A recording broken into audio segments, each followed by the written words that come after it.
আসসালামু আলাইকুম। তারা মেশিনারিজ ময়মনসিংহের পক্ষ থেকে আপনাকে স্বাগতম। তারা মেশিনারিজ ময়মনসিংহে কিন্তু আপনারা পুরাতন মেশিনারিজ ক্রয় বিক্রয় করতে পারবেন। দেখতে পাচ্ছেন বেশ কয়েকটি মেশিন। তো এই দুটা মেশিন আমরা সেল করেছি, দুটা মেশিন আমরা বুকিং দেবো এখন।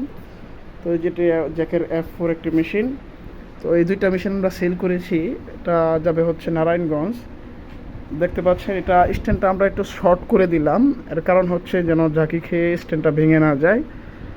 এই জন্য আরও এটাকে আমরা খুব ভালো করে প্যাকেজিং করব, এরপর কিন্তু আমরা কুরিয়ারে দিয়ে দিব। তো আপনারা যারা পুরাতন সেলাই মেশিন ক্রয় করার কথা ভাবতেছেন, আমাদের সাথে যোগাযোগ করতে পারবেন ইনশাল্লাহ। খুবই ভালো মানের মেশিনগুলো আপনাদেরকে দিয়ে থাকবো, আর বাজেটটাও থাকবে আপনার হাতের নাগালেই। যে মেশিনটা যেরকম আছে ওরকমই আপনাদেরকে দেখানো হবে এবং দেওয়া হবে। তো ইনশাল্লাহ আপনারা আমাদের সাথে যোগাযোগ করলে ভালো মানের মেশিন নিতে পারবেন, আমরা আশাবাদী। তো আজকে এই পর্যন্তই। যদি কারো মেশিন প্রয়োজন পড়ে যোগাযোগ করবেন। আর আমার এই চ্যানেলে যদি নতুন হয়ে থাকেন, চ্যানেলটিকে সাবস্ক্রাইব করে পাশে থাকা বেল বাটনটি অন করে রাখবেন, যেন এই ধরনের মেশিনের ভিডিও সবার আগে আপনার কাছে পৌঁছে যায়। তো ভালো থাকুন, সুস্থ থাকুন। আসসালামু আলাইকুম।